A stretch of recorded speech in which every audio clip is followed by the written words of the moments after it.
Hi everyone, welcome to Potluck Food Talks. We're recording live from Hanoi here with my friend Phil. Nah, I wish we were in Hanoi. I wish, man. We're in our apartment. I wish I was in Hanoi eating some noodle soup. So we wanted to make an episode about Uncle Tony. What about Anthony Bourdain, our best man, the best who ever did it? He kind of is the best who ever did it, no? I mean, Tony was just kind of unique, no? He hit a tone that just spoke to people. And, you know, regarding the subject of food, but also everything that's connected to that, you know, because food is such a social and political thing. I think it's one of his major achievements is to become like a cult author inside the gastronomy and cook world, but also beyond it. Like, you know, like my mother could read a book from Anthony Bourdain or watch an episode or this kind of thing. But what I think is what really made him like a cult author is that I know you, I know me, and I know at least 10 other people that on their apprentice years, this was one of the first books about chefs they read. Yeah. And that's pretty amazing. And I myself is a book that I have like recommended or borrowed or given as a present many times, you know, and people have actually read the book. I'm talking about Kitchen Confidentials, who is, I think, the book that made him famous.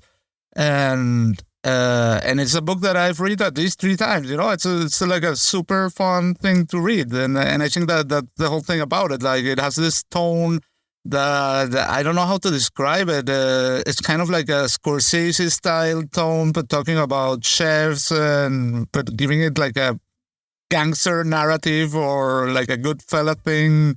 But also very knowledgeable about cooking processes and the life of a chef and these kind of things. Yeah, you know, I think you described it pretty well. This kind of like dark and gritty sort of like realism, but paired with like a little bit of humor, you know, of kind of like, well, he talks about chefs, you know, being this like downcast sort of like band of misfits, which he at that point is part of, you know, but he describes it with a good dose of humor.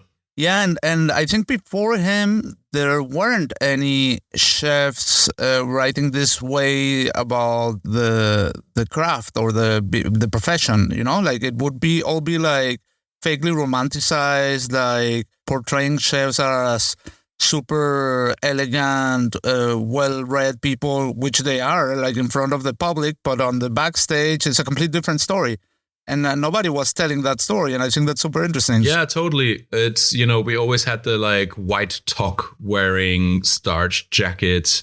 Yeah, like you say, romanticized version of a chef. And he just kind of talked about the reality of things, you know, and like that is the reality that's especially in kitchens that aren't like Michelin star, super fine dining kitchens, because that is just such a small part of kitchens. There's so many kitchens that cook good food, but just churn out massive amounts of food every day, right? Or like fast food workers, you know, those sorts of things. And it was kind of like, and I mean, it still is to a large amount. People just kind of ignore that, you know, they're kind of like mine workers. People know that there's somebody behind the scenes doing all this work, but nobody really wants to think about that. And it was kind of cool that he spoke of this world, which by being so ignored and so in the background was like its own little universe. Do you have any favorite book of Anthony Bourdain? Oh, well, it has to be Kitchen Confidentials for sure. No, for sure. Well, talking about Kitchen Confidentials, I just recently got a subscription to New Yorker magazine.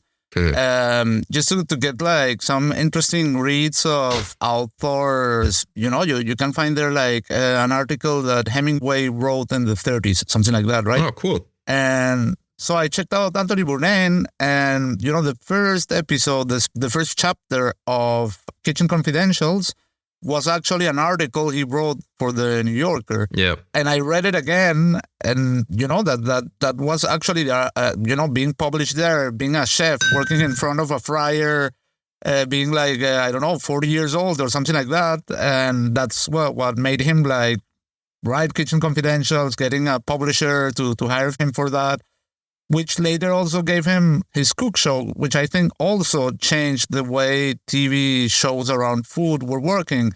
he would curse and smoke on camera and just connect with the really like with restaurants from the inside, not like the typical traveler's show where we're going to visit this hotel and look, this is not in that tone at all, completely the opposite. And that's what made him world famous. I was really impressed when he died how many people loved this guy. He was like really huge. It was amazing. Yeah, absolutely. I mean, just now thinking about his show, it also makes me realize, kind of like looking back on it, how unique it was. It was really unique because it was just so real. It's he wasn't pretending to be anything. He was just himself. Of course, he was playing his own character a little bit, but Tony was kind of like your cool friend who you liked because he didn't talk bullshit. He didn't try to make you like him or anybody else, And I'm sure many times he said things that bothered me, like that were like, like especially his hate for vegans and vegetarians. No, I'm totally on board with him there. Yeah. He was like an absolute anti-vegan Nazi, like I could understand his point, but sometimes it's like, I don't know, man, like...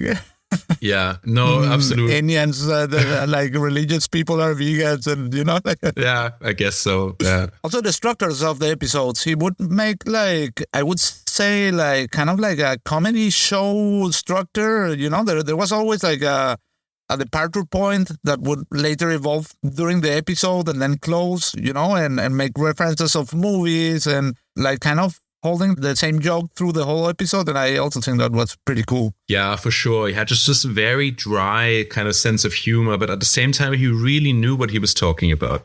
And he, I think what was the coolest thing for me about the show is it was one of the first shows where he really went to like the real places. Like it wasn't like you say like, oh, we're going to go to this and this event, this and this hotel, this and this restaurant. Like he really went to the night markets. He really wanted to meet people, like actual people from there. It's kind of like when I was traveling or when I am traveling, that's kind of like what I try to do. I try to go where the local people eat and just kind of like, even for this short amount of time, kind of feel like I live there, like I'm one of the locals. And he did that in all the episodes and it was super informative and it formed like, just naturally, I think really cool dynamics evolved because he was meeting the people, he was talking to them, he got kind of accepted because he would go and because people would see that, that he would just like, he was generally interested in what was going on there. Wasn't interested in the touristy places and just like showing the surface. He wasn't afraid to show exactly how it is, No, and people loved him. I remember episodes where he was somewhere in Latin America and a woman who was selling juices in the street would come in and tell him, I've seen all your episodes traveling around the world. And, he was like really welcomed everywhere. Yeah. I also had a friend from that when he visited Argentina, apparently the first time he went, it was like probably at the very beginning of the first show, he was still taking some drugs. But the second time he was completely clean. But like hundreds of fans would arrive to the venue and give him joints and drugs and all kinds of stuff. Poor guy. Yeah. And also like he was always super respectful. I feel like he had this like sense of morals that's, people wouldn't like. What he would say is kind of like, go there, be humble, eat the food, talk to people. And he had this very down-to-earth social quality that he then linked to food and what food and eating and cooking means in a social environment. And I think that really made it stand out. It's not just like, oh, he's eating the cool fucking, he's not just in the Amazon eating, worms. Right? Because like a sort of like bizarre food adventure. Because of course there were aspects of that where he did that, you go to Thailand, you're going to eat some bugs, big what. But the real thing that like I think touched most people was exactly that, is like the real sort of social interaction and giving food and cooking and what it means a lot more meaning than just, oh, look at this interesting recipe. Yeah, absolutely. And he would also he hadn't any problem criticizing like famous chefs. Like I think on Kitchen Confidentials, he disses Ferran Adria. But then he becomes like a big fan. That's actually one of my favorite episodes where he visits El Bulli like in the early 2000s. Oh, that's so good. Yeah. And, he gets like his opinion gets transformed because he actually understands what Ferran is doing. And he gets that it's not like a bullshit show just that looks nice. There's actually like a pretty intense intellectual and creative process behind those dishes. Yeah. And he understands them and appreciates them. I remember then there was a second episode where he goes to El Bulli. I think it was before El Bulli was closing or something. And they serve him this tiramisu with a foam and a dust on top.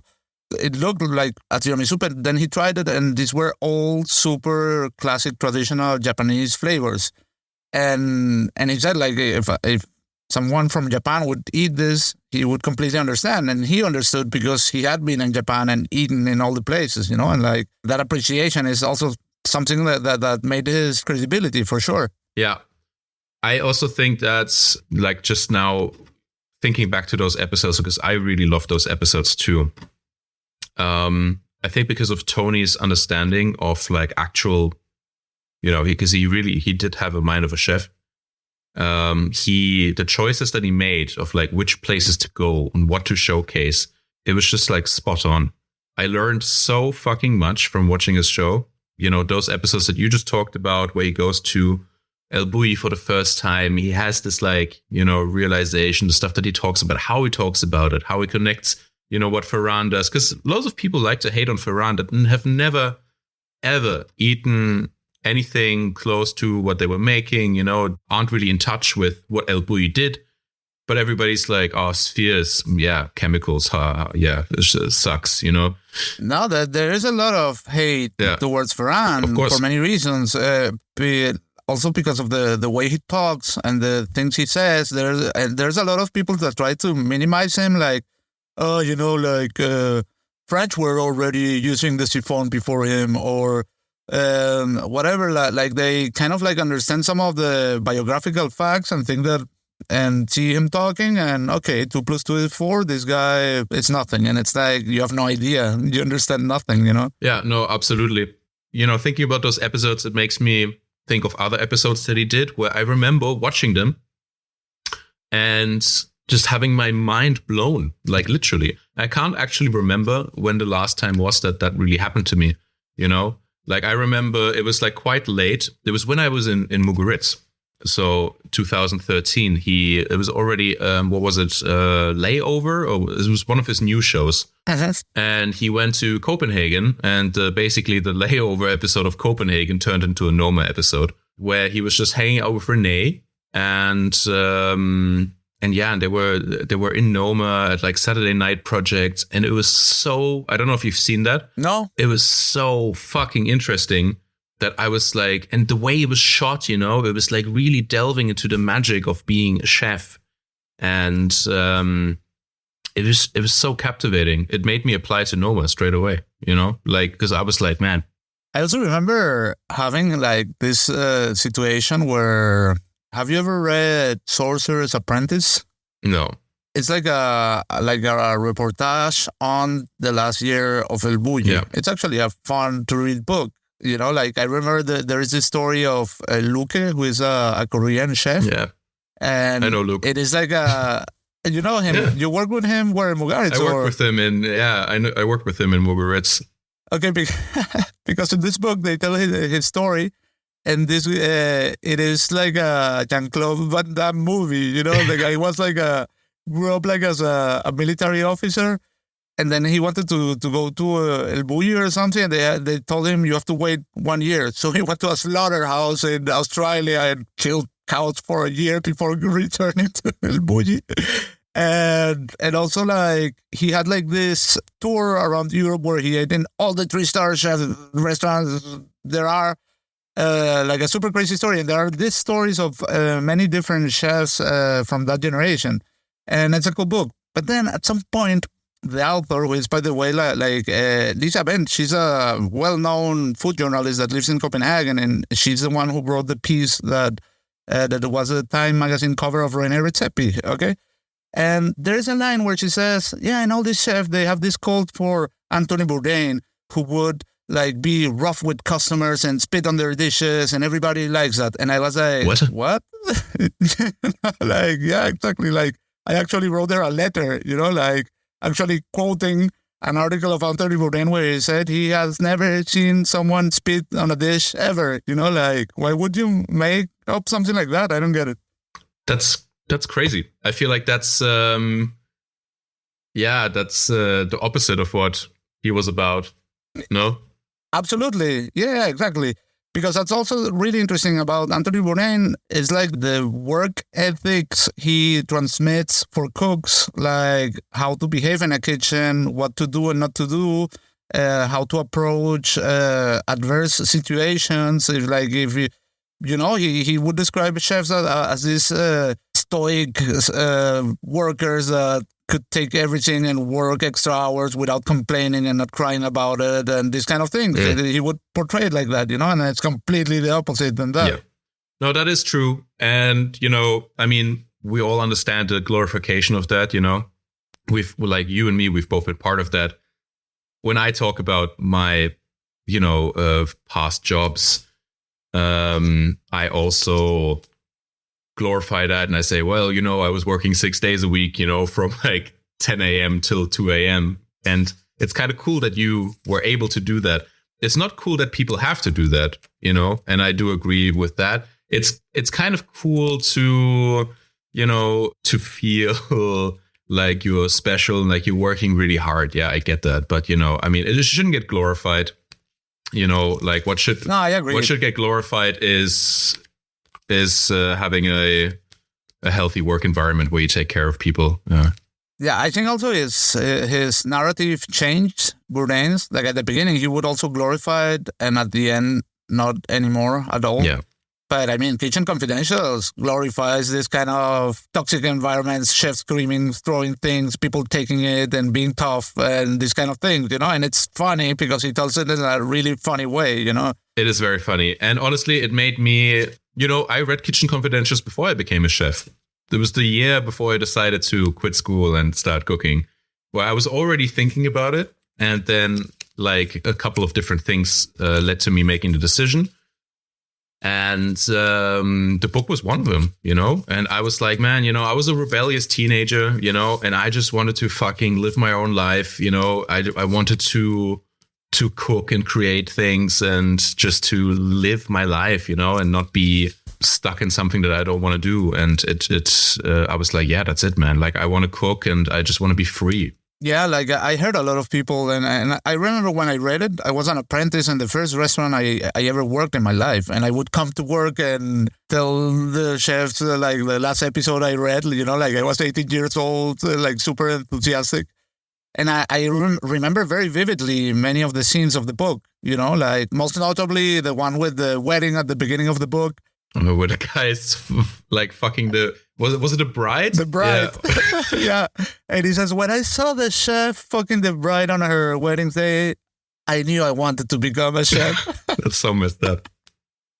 But one of my funniest moments is, when he said like his life was such a mess that he had to throw the Christmas tree on May or something. They had to chop it in little pieces like a corpse and put it in a bag so the neighbors wouldn't see it. Oh, that's very relatable, though. Yeah, and also I remember once, also another episode where he says like there was this huge puff pastry, something with a soup inside, that was impossible to do. He says like, if the dish wouldn't work, we would have to commit suicide like Japanese soldiers. Yeah, exactly. And I know that feeling, like when, like if you're cooking like a big event and something is like going down, you really don't want to be there, Yeah, and it's this sense of pride also, that it's kind of like, but also like I remember him writing sort of like, well, like if it wouldn't have worked, sort of like liters of hot truffle soup would like pour over the legs of the diners, and we would have to commit suicide. And I was like, yeah, like I get that. It's like when you do like a big chocolate sculpture or something and you put it out and then it just kind of collapses or whatever. It's just a horrible feeling. It's kind of like being on stage, in a way. Yeah, I mean, this story of this famous French chef in the 1800s or something, Vatel. The chef didn't arrive for dinner and he committed suicide, at that time. He was probably cooking like for French elite, for monarchs and whatever, and he just couldn't take it, man. Wow, that's crazy. I didn't know that. I know the story, and I know there's a movie. The guys know his name is Vatel because there was a oil brand called Vatel in Venezuela, so I remember the name. What else? What are your favorite episodes of No Reservations? No Reservations. To be honest, I can't distinguish No Reservation and a cook's tour. Like I see it, like I don't remember well the difference, but the one where they visit the French Laundry, for me, that was good. An amazing episode. So good. Yeah, where Thomas Keller, he wanted to go out and smoke, and Thomas Keller makes a dessert with Marlboro tobacco, and he goes, "We've never done this before." And they send it, and then and we'll never do it again. Yeah, that one is really good. Where he goes with Eric Repair and like a bunch of other people now, I think. Yeah, there's also this chef that he really glorifies on Kitchen Confidentials. It's also on that table. And they would they were like 4 people and everyone would get a different dish. So they would exchange the dish during the menu. I did that once at a super nice restaurant in Berlin. They did that for us. And it's super cool to have that. I was with my family and we would get for each course, have 4 different dishes. So like, at the end, you're having like 48 dishes in a menu, but just like, like little pieces and sharing. It's insane. Super fun to do. It's absolutely insane. I mean, from a kitchen perspective, I think that the episodes in Japan, I thought were, just amazing for me. Yeah. The Cook It Raw episode. Yes. I bought the book of Cook It Raw after seeing that episode, man. That was super nice. A lot of people, I think, I saw that and I was like, again, there was an episode where I was like, man, mind blown, And he did this Magnus Nilsson's dish, if I'm not wrong. He's like, what is this shit? yeah. I think he kind of goes like, because he's sitting at the table eating, and he's like, "We're eating forest floor," because it was like potatoes cooked with like leaves from the forest and stuff like that. And man, I give food tours here in San Sebastian. I get a lot of tours that they want to go to the places where Anthony Bourdain went in San Sebastian. And he went to Gambara, he went to Casarola, he went to some pretty well-known places. Yeah. He was a huge, huge fan of Arsac, by the way. Yeah. I don't know. I'm not going to sit. Yeah. Yeah, no, me neither. But he, historically, for sure, like culinarily, especially today, not special, not at all. It's not my thing. Yeah, but historically, very, very valid. One of my absolutely favorite episodes that I watched, I think probably like a dozen times, and that I can't find anymore because it used to be up on YouTube, but it's not. There were 2 Paris episodes, as far as I know. There was like the first Paris episode, and he's kind of hating. That's the one where he goes to Frenchies, or that's the second one? That is the one that I'm talking about. Because there's one where he goes the first time, and he's kind of like hating on Paris and on France in general. And then there's like the 100th episode, and it was like a thing. And he goes there, he goes to Frenchies, he meets up with Joël Robuchon. He goes to L'Atelier and then hangs out with Robuchon afterwards. And he goes to like small eateries where this guy is like making like, what was it, like kidneys or something in like a creamy sauce. And it's just a super nice episode with really nice food. And the Frenchie, like the part where, Gregory Marchand is cooking in Frenchies, where he's still in his first place, a young guy, super thin, smoking, just cooking by himself. Like, I was like, man, this is so fucking cool. Like, this is such an inspiration. Yeah, man. Like, so nice. There's a really cool episode also where he meets up with the Joe Beef guys. I think that's like, that's No Reservations, I think, already, or something. Where he's in Canada and they go out. And there's another one where he goes to Au Pied de Cochon in Quebec, where he has the like foie gras feast. Yeah. because I want to appear the cochon in Paris. But is it related? Or? I don't think so, actually. It's, okay. What's his name? I think it's called Au Pied de Cochon. And that was a very Bourdain-style restaurant. Old school French, where you get like a whole fried pig's leg. That's super nice. Yeah. Maybe I'm... No, it is Au Pied de Cochon. I think his name is Picard, Martin Picard. He's got Cabano Sucre also. It's just like very French, Canadian cooking, foie gras, maple syrup, just nonstop. And I think that Tony's like tapping out during the dinner. He's like, please, no more. The guy's like, just send him more foie. Send him more foie.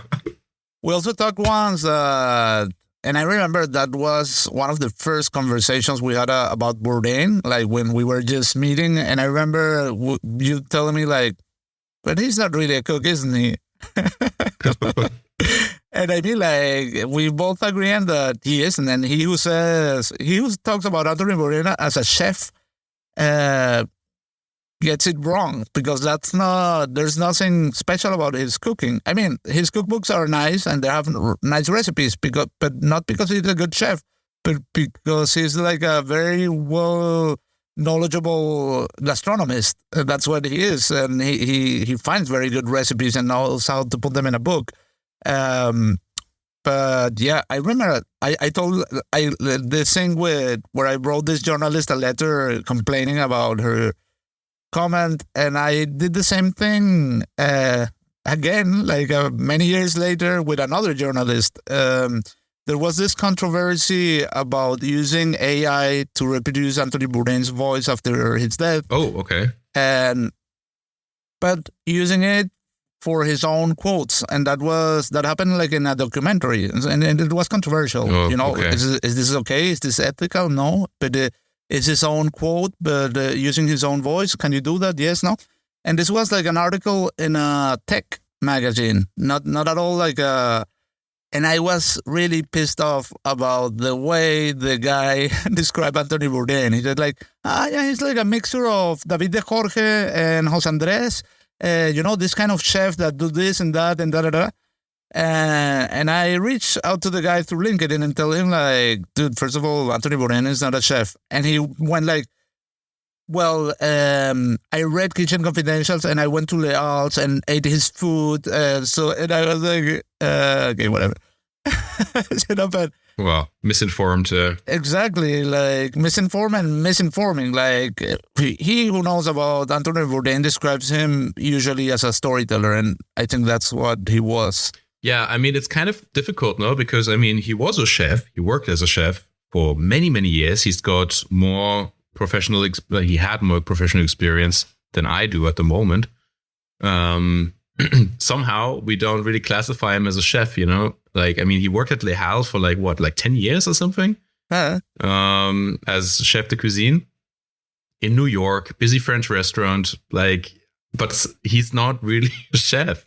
Sometimes I wonder about that. Like, it's kind of like, well, why not? Like, because I agree with you. I don't classify him as a chef in my mind, because he's so much more, but he doesn't fit. I think he was never really. I mean, yes, he's a chef, but there is nothing outstanding about his cooking. He's like an average French classic chef, but he's the best food writer. That's a different. That's the difference, yeah. Yeah, you also asked me about favorite episodes. There is an episode I love where he goes back to Leal's because he at that point he hadn't been cooking there for 10 years, and he goes back there with Eric Dupert, and they deliver a service for 400 people.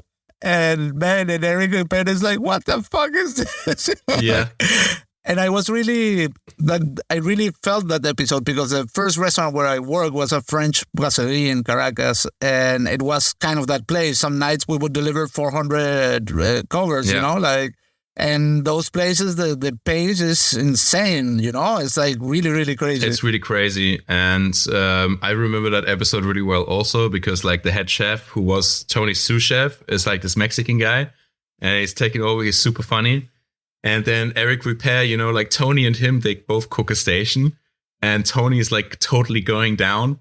And Eric is kind of like doing it, you know? And Tony's like, what? Like, how are you just doing it? Like, why is this so easy to you? And Eric's like, I don't know, you know, like he's just fucking. Yeah, he was like super organized and just, you know, delivering and executing. He's just like a fucking 3 Michelin star chef, you know, and he just like knows his shit. And it was like super fun to see because, you know, like, I mean, how often is Eric Repair going to cook in his restaurant, you know, like on the line?